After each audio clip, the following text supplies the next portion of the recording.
magtatanong ulit tayo guys na ano, kung sino ba may magjowa dito. Sila ba?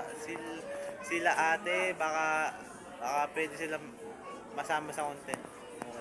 Okay. Idol, pwede ba sila makasama sa content? Sila po. Pwede ba sila makasama sa content? Sila ate. Pwede po makasama sa content. Okay lang. Anong content? Magtatanong lang po. Kayo na po mag-spell. Alam ko po. Ay, nasama siya. Busy ang mga yan. Sige po, okay na po. Okay lang. Thank you. Salamat po. So guys, busy daw. Dito. Dito kila... So guys, so pwede na. So, ito na ang magtatanong tayo kung may magjowa ba sila o wala. Actually guys,